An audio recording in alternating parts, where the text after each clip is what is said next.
Hello guys, Assalamu alaikum to my another story of inspiring stories. That did not make sense. Hi guys, welcome back. This is Mavish here. We are here to share with you another story. I have a guest coming as always who's going to come forward, share their story, speak their truth, break their silence. I'm so excited to have Jen come and speak her truth and share her story. Guys, today we're going to talk about self-love. We're going to talk about self-awareness. Self-awareness is so important. I remember my journey into healing, and that stemmed from having self-awareness. Today I'm excited to bring on my guest and share her story. Without any further delay, let me bring her on and let's start our conversation.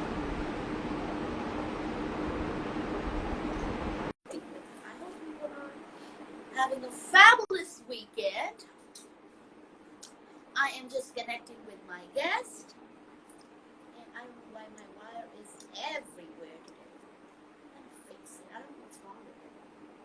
I didn't fix it properly, so bring it on. I'm here. Yeah. I did say you sent me a request, but it didn't work. Let me invite you.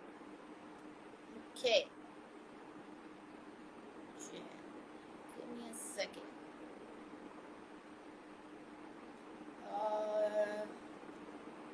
I don't see you here. Just give me a second. There you are. Send request. And I've sent you the request, so let's see if it works. I don't know why it didn't work the first time. Guys, if you can hear me, if you can see me, if I'm not glitching, if I'm clear, please let me know in the comment sections. I'm trying to connect with my guest, and it usually just takes a few minutes. Let's see. Did you get the request, Jen? Okay, here's the thing. If you are coming through a laptop or a desktop or a MacBook, it's not going to work. You have to come live through your phone, using your phone. That's the only way it works. No, so you're coming through your phone. If you're coming through your phone, then send me the request and I'll bring you live. No phone. So you're not coming through your phone. I need you to come through your phone. That's the only way it's going to work. Otherwise, it doesn't work. Yes. So, yes, no, yes, no. I'm kind of confused. Yes, no, yes. Okay. Use your phone and come. It won't send you. Yeah, are you coming through the phone? It's not okay. When I'm sending you the request, are you getting it? So if you're coming through your phone, then you should get my request. I just sent you a request.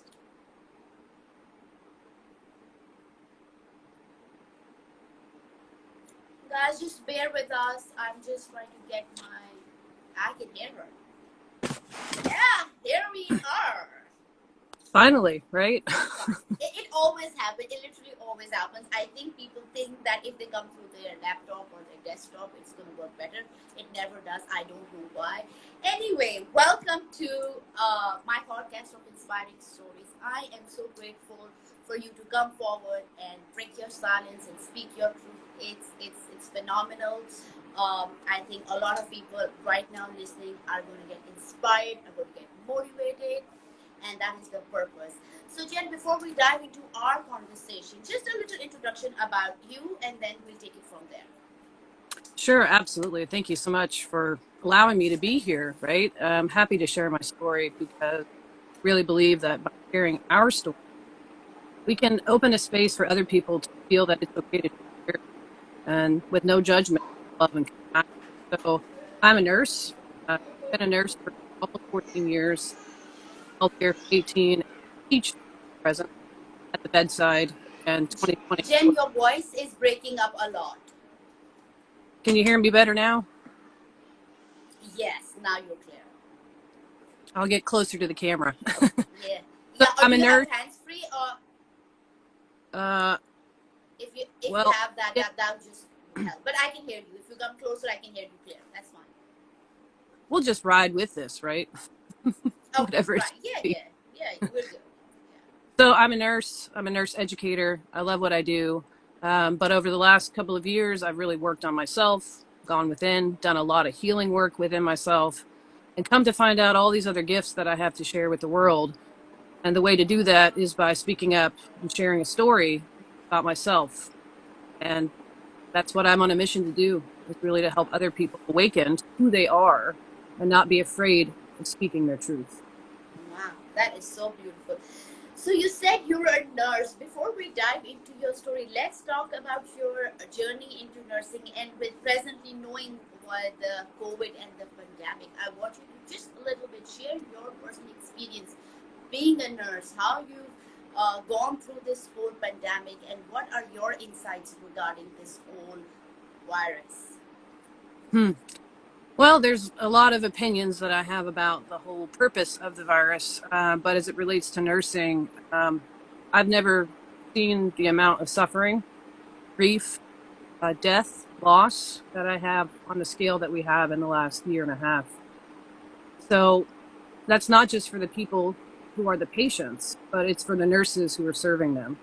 Losing 5, 6 people in one day over and over and over again, it creates trauma for these nurses, myself included. I'm very grateful to have been in my role to support them, not just clinically, but coaching them through the PTSD that they all are going through right Okay. now. And, with comments like, oh, you signed up for this. We signed up to serve. We didn't know it was going to look like this, but continue to show up every day despite it all. That's power, purpose, passion. But nurses are tired and they're worn out. And the truth is, this virus really just shined a light brightly on the inequities that exist in healthcare and how nurses, people that are the backbone, are treated. But this issue was here long before this virus. It's just been brought to the center stage, right? It's time to do something as a profession, as a community, to say enough is enough. And we want a seat at the table. We want to have a voice in how this plays out, what conditions we work in. So I think as much as the virus has caused loss and death and grief and so much suffering on this planet, also really shine light on so many different things that have been there. We just had our heads stuck in the sand and kept going, right? Well, So, having listening to you, I first just want to take a minute and thank you for your service to all the nurses who've reached out and worked effortlessly to save our lives, to make sure we were safe, to make sure we were protected. Uh, and I think that people in this pandemic who act carelessly don't understand the impact it has on people who are working on the line. So I thank you and I applaud you for your work and your efforts and all that you've gone through, the trauma and everything, just to make sure that we were safe and we were living. So thank you for that, first of all. you're welcome. Thank you. Means So, means a lot. Thank you. Jen, so talk about, you said that you had your awakening and you dived into your healing. Tell me your story. What happened that you had your awakening moment? What brought you to that? Well, the truth is my entire life, right? All the things that happened to me as a kid, traumas that I ensued there. And I had a good life for the most part. I had parents that loved me, that supported me. And I think we often think that just because we had a good life, other people's stuff, they had it much worse than we did, that somehow we minimize our experience and don't allow ourselves to feel it. But, I grew up in a pretty loving family, but we went to church every Sunday. We had that indoctrination, that dogma, which somehow tells us that God loves us, but only if you're this way, only if you're that way. So it doesn't matter how much we feel loved, we still feel unworthy of that love. So I went through my life really feeling like I couldn't fail, I couldn't make a mistake because I would be a disappointment to my parents. So I spent my entire life overachieving, running myself into the ground to do it, had to go to the top, be successful. And So in high school, middle school, high school, I really tried to be somebody that I wasn't. First of all, I tried to fit into this role of being the feminine, which was hilarious to look back on really now. You can imagine me in heels. It's okay to laugh. I laugh at myself, right? But it's what we put ourselves through to fit into this container that everybody tells us we're supposed to be in. We really deny ourselves looking for that validation from everybody outside of ourselves that we're worthy. But when I was 17, I came to the very profound understanding that the reason I didn't fit into the mold was because I was different. I wasn't attracted to men. I was attracted to women. And that was a huge collision with everything that I had been brought up into. So once everybody found out, there was a lot of fear. There was a lot of, I don't know what this is going to mean. Felt abandoned, lost. The church I had grew up in, people that told me they loved me, all of that. Once they found that out, it was like, you're not welcome here anymore. We're scared you're going to molest children and all of that. And it was not who I am, right? How can this one thing that's different make you not love me? And I went out very destructive path, moved across the country, left a scholarship to med school, and went and found myself, got my heart broken, ended up back here where I'm living now, and went to nursing school. And through my nursing career is really when I started to see that these same patterns that existed in me, all these beliefs about myself, they came out in a physical way through people's disease. But I saw the stories of the people who surrounded them, who were guilting themselves. If I had just had one more moment, if I could just say I was sorry. I started learning more about spirituality because I left religion. It didn't want me, right? I didn't fit. So I spent 10 years reading self-help books, Wayne Dyer, Joseph Campbell, all the, I want you, Jen, I really want to stop you there and just go back to one question that I have. Sure. And that is that you said that I loved religion, right? But religion didn't want me, right? I want you to kind of talk about that more, because I think that it's not really about religion, it's how people have used that to control us and to be in power, because God loves us all, right?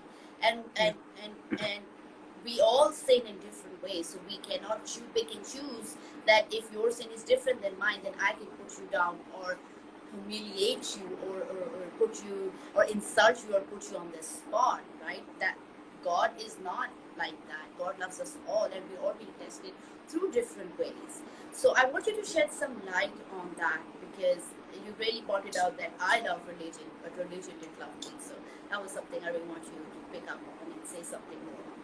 Sure. Yeah, I can speak to that all day because not only have I read the Christian text, but I've read many other texts. And it was, the premise of all of religion is really the same. If you look through all of it, it's this unconditional, universal principle of a God, love. But it's been twisted and contorted in such a way based in fear. If I don't do this, I'm going to go to hell. If I don't do this, then God's not going to love me. And people stay in that fear because of the unknown. And they don't know that there's another option because they're too afraid of what if I do this, what will happen? And that's how we live our lives. We don't take chances. We don't take action after what we want because we're like, what is it going to look like? We get all up in the fear. I don't think religion is bad. I don't like to put labels on anything. I think it's confused. And it's missed the point of really the stories that they are, metaphors that help us understand concepts that in our human form are really difficult for us to understand. So we put them in containers, we define them, we outline them. Here's the rules of what you should do, here's the rules of what you shouldn't do. And people hold fast to this and they project all of that onto other people. But it's their own fear that's coming through. And that fear is, if I do this, what does that make? Who am I? We'd rather just stay in these labels of this is my identity, this is all I know, than really venture out, or more so within, really reconnect and remember who we all are. And there's nobody judging except Okay, guys, for all of you who are like, what happened here? My light just went, so that is why this all dark here. So we'll continue our conversation. You can still see me in the dark, so it doesn't really matter. So Jen, carrying on, you entered the nursing field, and then what happened? You found yourself. You got these books, and did you really find who you were? And did you? And then was there a point where you come to self acceptance about? I don't need to hide or feel shame or guilt around it anymore. So that was the thing, I learned all this stuff. I got the knowledge, right? And I was like, okay, this makes sense, right? But even though I knew that stuff, it wasn't nothing within me was changing other than I had the knowledge. I didn't know how to apply it. And so I ventured out in my nursing career, went up the ladder, got my bachelor's degree, went through different stages of it, ended up working on my master's in education, which I hold now. But throughout that whole time, I was still judging myself. I was still holding self-validation outside of myself that I had to go to the top, right, to be enough. And it wasn't until about 2.5 years ago that I kind of got to the end of my rope. Okay, My I marriage. just lost you there. I lost you. Am I back? Okay, you're back now. Okay. I don't know how much we missed there. But the I just heard the point where. Okay, go ahead. Yeah. So the end result of that story is that I got to the end of a rope in my life. I wasn't making good decisions about choices that were healthy for me. And I finally got up the courage to say, I can't do this on my own. I need help. And I reached out to someone, things fall into our lap when we ask God for a miracle. They show up. We just have to be willing to take the action and put our ego aside to say, I've done all I can do. I need help. And that was the moment that changed my life. I started learning more about who I was, what the gifts were, my empathy.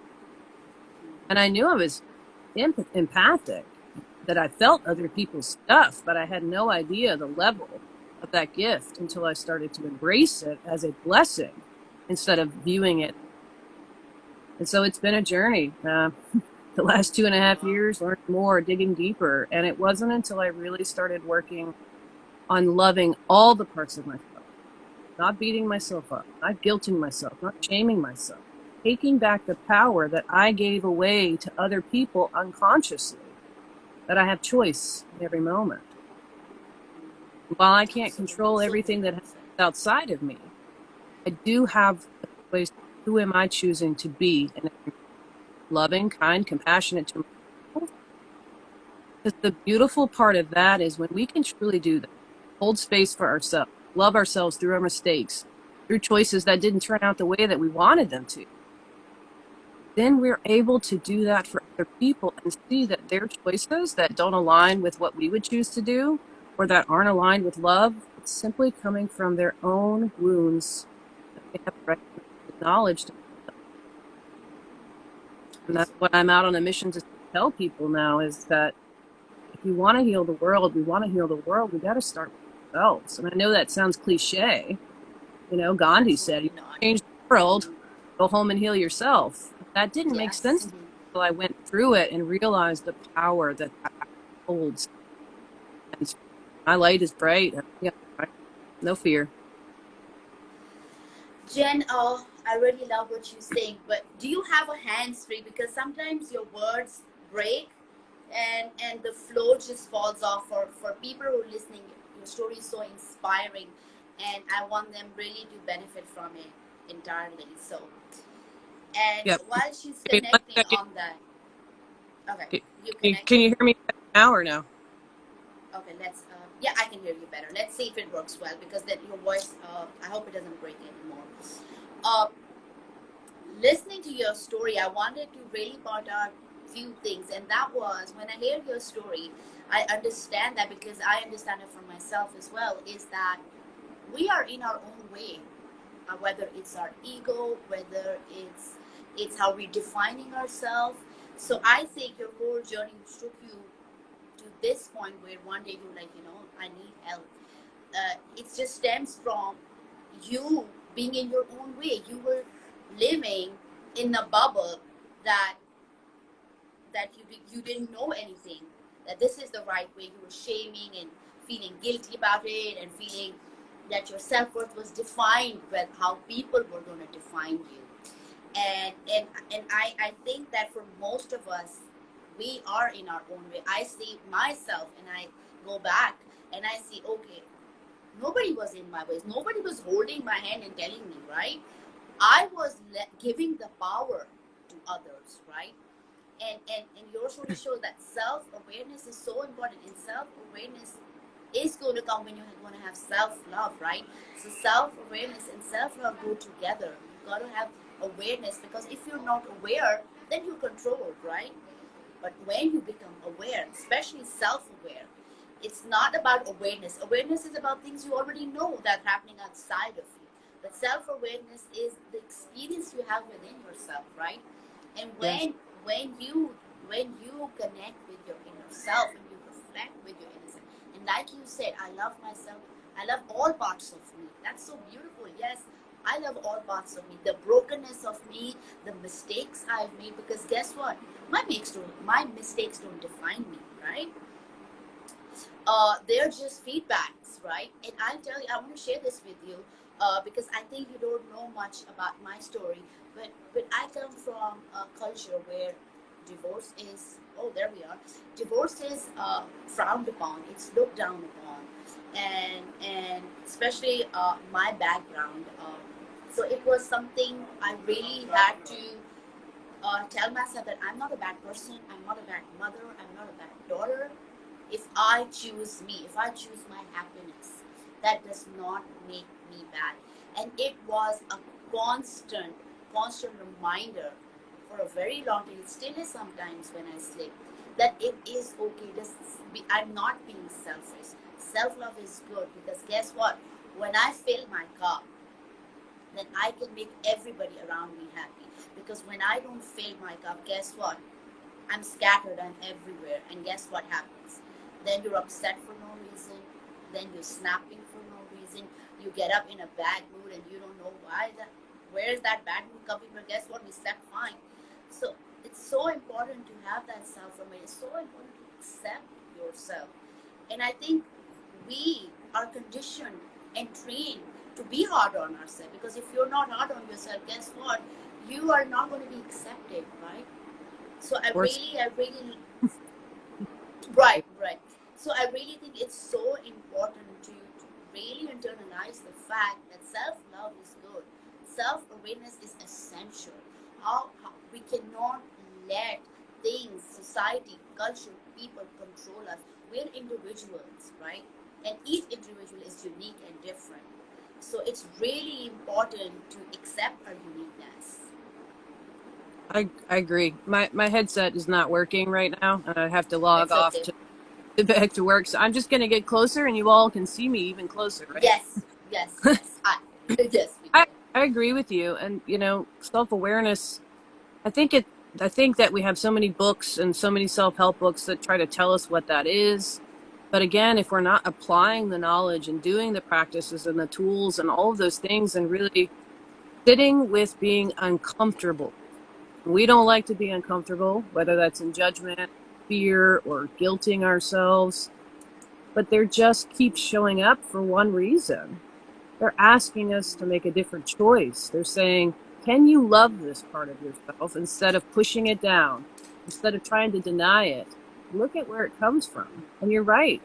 We tell ourselves all of these stories because we perceive even the love our parents give us, right? And you growing up in a culture where it was not just shamed upon by your parents, but the entire community looked at you as this is wrong, right? It's different cultures have different ways of looking, but it's the same thing, the guilting, the shaming. You're not enough. You're not worthy unless you do X, Y, and Z. And the truth is it's all trying to contain us from really just embracing our true self and loving. You know, we so often look at babies when they take their first steps, right? And what do? We praise them when they take their first steps and they fall. But what do we do as adults? When people fall, when we fail, when we're not successful, we criticize them. How beautiful would it be if we treated each other the way we did when we were babies taking first steps? what love there would be, and compassion, empathy, connection. That's where we're trying to get back to. But it starts with all of us doing our own inner work. Excuse me. Yes, yes, I definitely. appreciate you And sharing because, and having this podcast to get this message out, because we're all going through different things, but it all comes back to the same yes, thing. Who are we choosing to be with ourselves? right, right. And when you said the word criticism, I hate that word. I think we shouldn't even have it in a dictionary, because I think criticism, I don't believe even in healthy criticism. I think there should be criticism, healthy or unhealthy, whatever. Criticism always pushes you away. It's a way of showing the other person that you're not enough. You don't need criticism. Like you said, when a baby falls down, we don't criticize the baby. Oh, get up! What are you doing? Why did you fall? We don't say that. We encourage. We clap and say yes, yes, come on, come on. And the kid actually does try to get up and start walking. It's because of that encouragement environment. So we need to have that more, even as adults. It's healthy. It's important. And I think that where we have lost ourselves is because we're focusing on the big picture. See, we have a vision. We all have something we look forward to. We have a goal set. Like, this is what I want. But the thing is, we forget to celebrate the small wins. And if we Amen. could stop, yeah, if we could truly stop and celebrate those small wins, doesn't matter if nobody's doing it around us, right? We could do it for ourselves, right? And if we could start doing it, we will get more closer to our goal faster. And that is the whole point. We need Yeah. to focus on the baby steps. We need to focus on the small wins and celebrate them. And stop being hard on ourselves, not letting our egos get in our way. Totally agree. If we could just look at every step as an opportunity for learning what worked, what didn't work. Okay, I shift and I pivot, but I don't beat myself up over it. And this is the idea and the concept that somehow we have to improve ourselves, even through spiritual work, that it's somehow self-improvement. It's not self-improvement. It's loving ourselves the way we are. And that's where the complete happens. And you're right. It doesn't matter if anybody's doing it around us, but it takes faith, it takes courage to do it. But what I've noticed is the more I choose to love myself and be myself, the more people are like, you've changed. Who are you? They want to be around you because it's like we're giving them permission. Not that they need permission, but they need to see that somebody can live their life like this, not caring what other people think, but she's loving, she's kind, she's I compassionate them with if they choose. I lost you in between, so I don't know if everybody else can hear you, but I lost you in between what you were saying. Can you hear me But now? yes, I can hear you now. But I did pick up on where he said that when you love yourself more, people do see. I know for a fact, and I can share that is that I've lived a life acting like I was the victim in the story. I am the victim. And I liked that self pity that I was getting, because it just made me feel better, right? Because I'm the victim now. Somebody's giving me self pity. That feels good, right? So that was like feeding my ego. That, oh yes. And when I did the inner work, when I met me hiding inside of me, now I don't like it if somebody comes in and tells me, I pity you, or I'm like, oh, okay, no, no. I don't pity myself at all. I love myself. I love where I'm going towards. There's nothing to pity here. So I totally agree with you, because when you transform, people around you see that shift. And my daughter was one of the first people to notice that.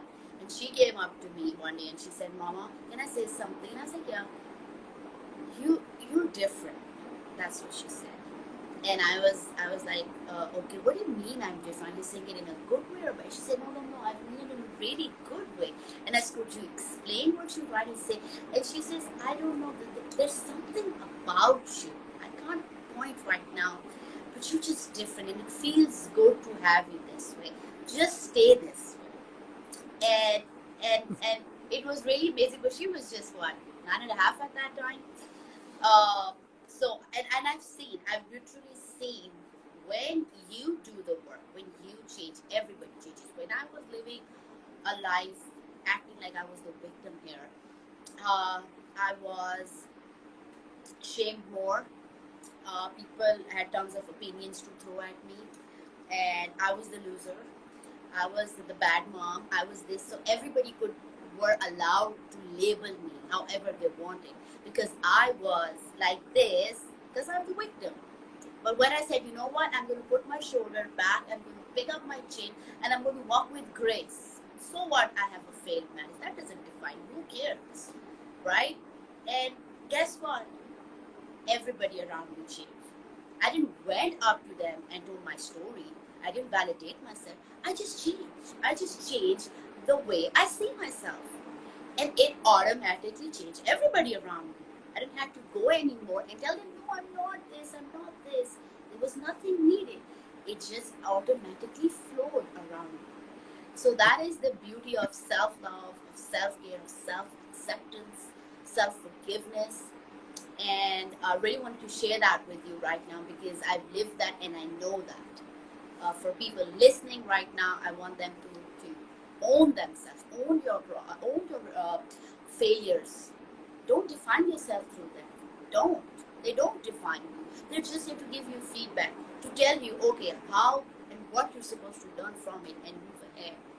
And I can say this, that if I were given a chance, I would live the same exact life. God said, okay, Mahesh, here it is. Let's go back and change your life and give you the perfect happily ever after, whatever you want, or whoever you wanted it to be. I would say, you know what, God, the life you chose for me is better.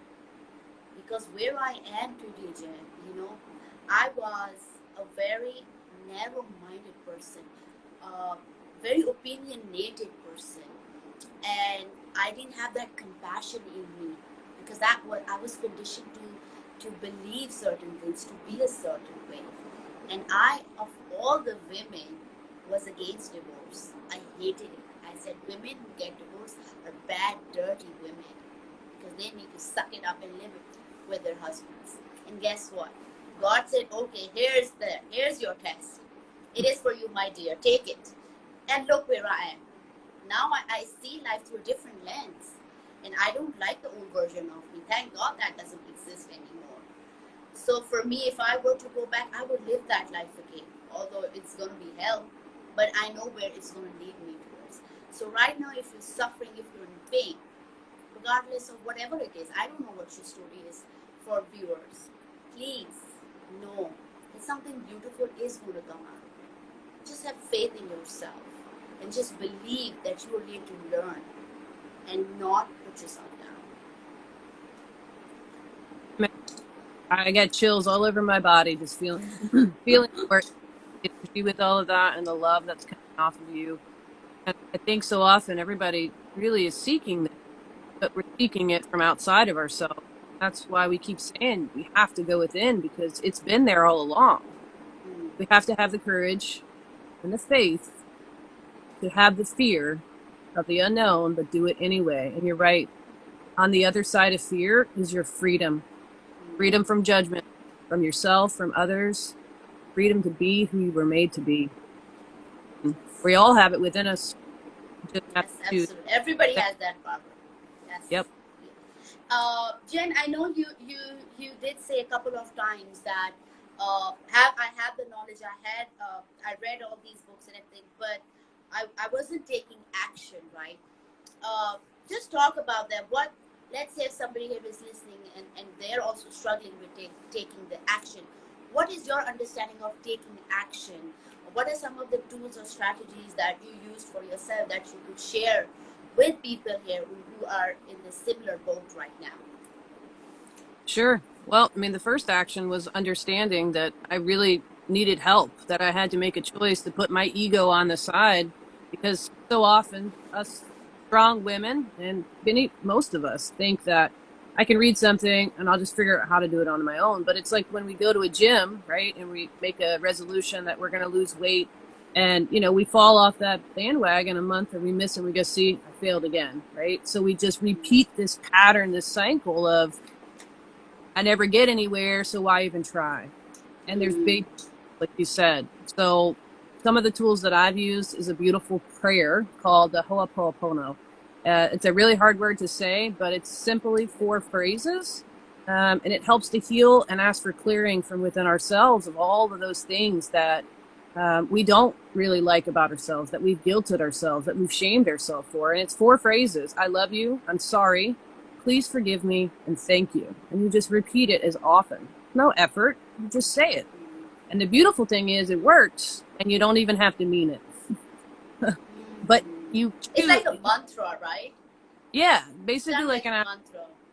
but it's a Yeah. clearing. It's saying, I love you to the part of yourself that's coming up, right? The emotion, the thought, the belief, the actions we've taken. We say, I'm sorry. I don't know what I did to create you, right? But I'm sorry. Please forgive me for creating you. And then thank you, God, creator, Allah, whoever, for clearing it all for me. But it starts with us taking 100% responsibility for everything showing up in our life. As you said, you wouldn't go back and change your story because it brought you right to where you are. And I feel the same way about mine, you know? So breath is something that I think is so overlooked. We have to breathe through things. Meditation is great, Yes, but I love and meditation. really get out of our mind chatter and help to shift a lot of that. Same thing, acknowledge the thought as it comes up, love it, send it on its way. So we go into that still point. But practicing these things consistently, and then also when you don't necessarily meet the goal you wanted to, you don't beat yourself up. It's a journey, it's a process. It's not an overnight quick fix, because we're worth more than just some simple quick fix. It doesn't happen. Healing layers and layers and layers, things that we've been taught, things that have been said to us about who we are. We have to be willing to step out in faith and in fear sometimes and just say, I don't know what's going to happen. I'm going to keep walking this journey knowing that God is right here within me the whole time, always loving ourselves. Every opportunity, which is an opportunity for love, to love ourselves more, not love. Absolutely, so beautifully said. And one of the mantras I want to share I used were "I am enough," and and I didn't believe that, but I heard a therapist share it on one of the YouTube videos I was watching at that time, and it was Marissa Beers, and it just stuck to me, and I started saying that regularly. It was on my phone screen. I wrote it on my hand, and it took a while. I don't know how long actually, but it took a while where suddenly the dropped shoulders started to go back. I started to feel the confidence coming back, the self worthiness that I am enough the way I am. Humans are not made to be perfect. We are supposed to be flawed. We have to learn through our flaws. And I give that to my clients a lot. Not just my clients, my daughter who's hit puberty. Um, has a lot of questions around her worth, her identity, who she is. Uh, and I told her, take a lipstick and go in the bathroom and write "I am enough." And she did that, and she was laughing. And she said, "Mama, this is ridiculous." I said, "Just write it. I want to read it." And she came to me after a few days and she said, "Mom, I'm having a bad mood. You say something I've said, or whatever." I go to the bathroom, open the door, because you have to use the bathroom, right? And she said, Right. "It's there, right there, big and bold. I'm enough." And she said, "It just brings a smile on my face. I don't know why. It just makes me happy and makes me forget why I was upset, why I was angry." So that is what worked for me. That's worked for my daughter. That's worked for a lot of my clients. So just having a mantra, whatever works for you, is so essential. That affirmation that reaffirms to you that you are enough and you are worthy and you are whole. It really goes a long way. And meditation is something I've done myself. I love it. It's become a part of my life. My daughter loves it now. She does it with me. Of course, prayer, like you said, connecting with God. One of the other things is I've come into stones and crystals. Yes. I think that they have a lot of healing powers. I'm full of them. I wear them. I hold them. Uh, They've worked tremendously for me. Oh, there we go. So, yes, Be I true. totally believe in their energy. I Yes. believe in At this plants' point, energy. can I point out something to you that I just think is beautiful, that the theme that you've kind of brought up consistently is how your healing has made the difference in your parenting to your kids. And I say the greatest gift we can give our kids is our own healing, because it changes the way that we parent them. It changes the way we see them. We get to inspire a different generation to lead this love and share it out to others. And that to me is, a great purpose to be here, to be able to. I have two kids. It Okay. just changes in them. They're Mm, them knowing that they're loved, that they're enough, the things that they know they're capable. That's that's so valuable in itself, that to see is. the people loving themselves so much, not being afraid. It's So so I just important to heal, right? It's so important. It doesn't, healing doesn't stop with us, but we pass it on, see, because when we heal, we identify that we've been carrying on generational trauma. And when we identify, we say, okay, it's going to stop here. We are not going to give it a head. But one of the things that I also learned is, uh, in my experience and in my space, is that for me, when I look at my culture, people, my parents, anybody who's older to me, a previous generation, I'm not bitter towards them. That's what I do talk in my programs also, is that if you're healing and if you're healed, you're not going to become bitter. And if you're becoming bitter, then you've not healed, because healing is supposed to make you better, right? And one of the things I tell my clients and I tell a lot of people is, when you embark, especially in my culture, when you embark on healing and when you identify, okay, where did that low self-esteem stem from, where did this thing stem from, where did this stem, and then you go back and say, okay, this is childhood trauma, this happened and this happened, and when you join those dots, I want people to truly understand that your parents love you, right? But they are brought up and conditioned to believe a certain way. Just imagine if we had not awakened, we would be living the same life with the same pattern. We have to be empathetic towards our parents, because if we're going to treat them like, you did this to me, no, we have to understand that they have not had their awakening yet. So they live in that bubble and they are trying to protect us and love us in their own ways. I'm not talking about narcissistic parents or abusive parents. I'm talking generally. For people who awaken and heal and can move forward, they need to identify that their parents are still stuck somewhere. And if they're in their old age, it's going to be very hard for you to awaken them. So please don't become bitter towards them. we Don't blame have to them. we have to understand. It's the same thing. We go back to. I love to use the analogy of a baby, because babies aren't born with all of this conditioning wounded. They just want to be loved. They want to smile. They want to be chewed at. But as we grow up, we get conditioned, and we hold all of these things, all these memories inside of us. And this is where our reactions come from. A belief gets triggered, turns into a thought, emotion, then spurs an action. A lot of times the actions are words towards ourselves, but our parents, the people who raised us, people out in the world in general, they're swimming in their own sea of pain and they don't even know it. So that's what inner work does, is it's like, I can now see where my choices came from, where my words came from. My parents I were doing lost this you. good. I Can you hear me lost now? you. Okay. Hear me now? Yes. Now you're back. Yeah. Yeah. So I agree with you. We can't be bitter towards people, because we have to hold empathy and compassion for the fact that they're simply making choices from the wounding that they're not aware of. So it's unconscious behavior, even though it appears to be very directed and conscious. There's And it so can be much very under, hurtful. yeah, there's so much underneath it.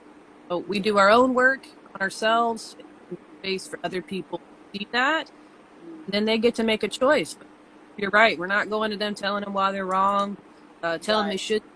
We're just holding a space for them exactly where they're at, and we're loving them. That's it. Absolutely. Absolutely.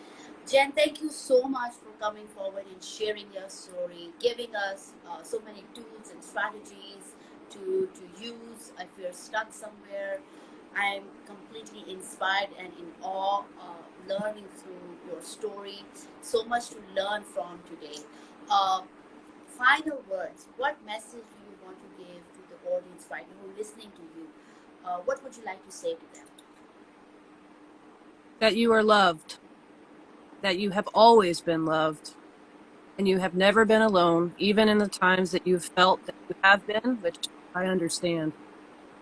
Open yourself to your worthiness, being loved, let it in. Start with you. Choose who am I being. So beautiful. Thank you so much. That was so beautifully said. Thank you. Jen, Sorry. for people who are yes, yes. For people who want to connect with you, people want to know a little about your work. Just if you could just give a quick heads up for that. I will tag you after this, so anyone who wants to connect you can just connect through that. I did tag you before as well, but a little bit of your work so people know what you do, and then we can wrap up on that. Sure. It was through going through this experience within myself that I realized I really wanted to help other people. So I am a psycho-spiritual life coach. So I work with people either in a one-to-one basis or group coaching to really help them go within, because we need someone there to help us with accountability and to remind us that we're worthy the whole time. So I'm also a Reiki master, and I teach those energetic classes to assist you in your healing, to get back in touch with that part of you that's never been lost. It's just been dimmed. And you can find me mostly on Facebook. I am the Awakened Nurse, and I'd love for you all to follow me. I have a private group there too. I can drop that in the chat here. I'm just grateful to be here to share. And I know that it's not just for nurses. Sometimes my heading can be a little confusing. I am the Awakened Nurse, and I'm here to lead a movement to heal the hearts of humanity. Grateful for the opportunity to speak to all.